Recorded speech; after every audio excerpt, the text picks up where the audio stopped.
வணக்கம் தலைவா, அனைவருக்கும் இனிய வணக்கம். பள்ளி கல்வித்துறையில் வந்திருக்க சில முக்கியமான தகவல்களை பற்றி இந்த ஒரு வீடியோவில் முழுமையாக பார்க்கலாம்.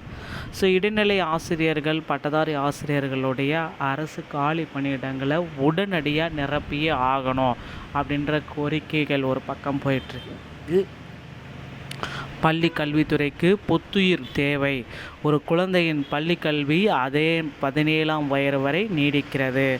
பள்ளி கல்வித்துறைக்கு பார்த்திங்கன்னா புத்துயிர் தேவை. இப்போ அமைந்திருக்கிற புதிய ஆட்சியில் கண்டிப்பாக புத்துயிர் இல்லைன்னா பள்ளி கல்வித்துறையே பார்த்திங்கன்னா யாருமே நம்ப முடியாத அளவுக்கு போயிடும் அப்படின்னு சொல்கிறாங்க. டிஆர்பியோடைய 2026 தேர்வுகள் தேதிகள் அறிவிக்க போகிறாங்க. அமைச்சர் ராஜ்மோகன் அவர்கள் பள்ளி கல்வித்துறையில் சிறந்த மாற்றங்களை கொண்டு வருவோம் அப்படின்றது தெளிவாக சொல்லிட்டாரு. ப்ரெஸ் மீட்லேயும் பார்த்திங்கன்னா அமைச்சர் ராஜ்மோகன் அவர்கள் நிறைய விஷயங்கள் பார்த்திங்கன்னா பள்ளி கல்வித்துறையில் நாங்கள் செயல்படுத்த போகிறோம் அப்படின்னு சொல்லியிருக்காங்க. யூஜிடிஆர்பி, பிஜிடிஆர்பியுடைய தேர்வுகள் உடனடியாக நடத்தப்படும். இதற்கான நோட்டிஃபிகேஷன்கள் அனைத்துமே விரைவில் நாங்கள் வெளியிடுவோம் அப்படின்றது அமைச்சர் ராஜ்மோகன் அவர்கள் குறிப்பிட்டிருக்காரு. 15,000 ஆசிரியர் காலி பணியிடங்களை நாங்கள் எடுத்து வச்சுருக்கோம். அதை இந்த ஆண்டு இறுதிக்குள்ளாரையே 15,000 ஆசிரியர் காலி பணியிடங்களை கம்ப்ளீட் பண்ணிவிடுவோம் அப்படின்னு சொல்லிட்டு இருக்காங்க. டிஆர்பியை பொறுத்த வரைக்கும் பார்த்திங்கன்னா படிப்போரே கவனத்தோடு இருங்க. விரைவில் உங்களுக்கு உண்டான நோட்டிஃபிகேஷன்கள் அனைத்துமே வருது. இப்போந்தே உங்களை நீங்களே தயார்படுத்தி கொள்ளுங்கள். இப்போ பார்த்திங்கன்னா பள்ளி கல்வித்துறையில் சில புத்துயிர் தேவை அப்படின்றத குறிப்பிட்டு சொல்லிட்டு இருக்காங்க.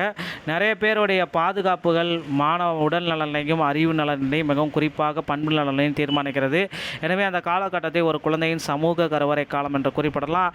கடந்த 50 ஆண்டுகளில் மிகவும் அதிகமாக வதைத்து பயிற்றுவிக்கப்பட்டு பெருமளவில் தங்கள் இயல்பறிவை இழந்தவர்கள், கண்டுகொள்ளாமல் விடப்பட்டவர்களும், உரிய முறையில் வழிநடத்தப்படாதவர்களும் மாறிப்போயுள்ளன.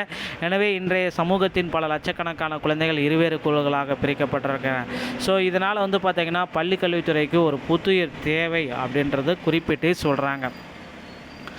இப்போ பார்த்திங்க அடுத்து பார்த்திங்கன்னா தமிழகத்தில் இந்த உதவி பேராசிரியர் 2708 உதவி பேராசிரியர் நியமனத்தை உடனடியாக நடத்தணும் அப்படின்ற மாதிரி நிறைய கோரிக்கைகள் போயிட்டுருக்கு.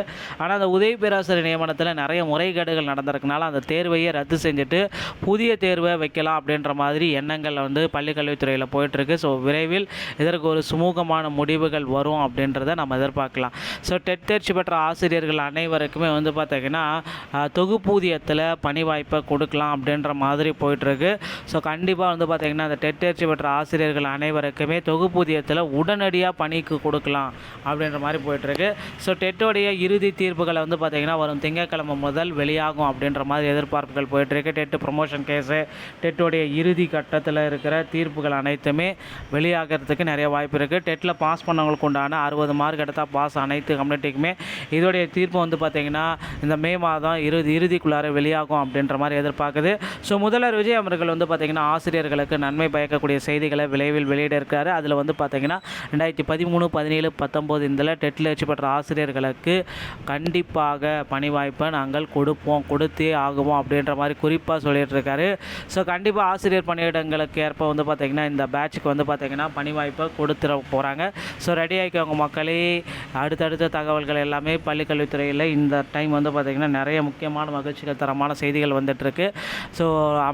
அமைச்சரும் சரி, முதல்வரும் சரி பார்த்திங்கன்னா கூடி பேசி கண்டிப்பாக இந்த நியமன தேர்வை ரத்து செய்கிறதுக்கு உண்டான வழிமுறைகளை பின்பற்றுவாங்க அப்படின்ற மாதிரி எதிர்பார்ப்புகள் இருக்குது.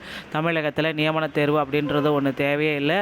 டெட்டில் பாஸ் பண்ணால் உடனடியாக பணி அப்படின்ற மாதிரி ஒரு தேர்வுகள் போயிட்டுருக்கு. கண்டிப்பாக இதற்கான ஒரு சுமூகமான முடிவை முதலமைச்சர் விரைவில் வெளியிடுவார் அப்படின்றது எதிர்பார்க்கலாம். டிஆர்பி மற்றும் பள்ளி கல்வித்துறையில் இந்த தகவல்கள் உங்களுக்கு பிடிச்சிருந்தால் நீங்கள் நம்முடைய சேனலோட இணைந்திருங்கள். மீண்டும் ஒரு நல்ல தகவலோடு நான் உங்களை சந்திக்கிறேன். நன்றி, வணக்கம், தேங்க்யூ.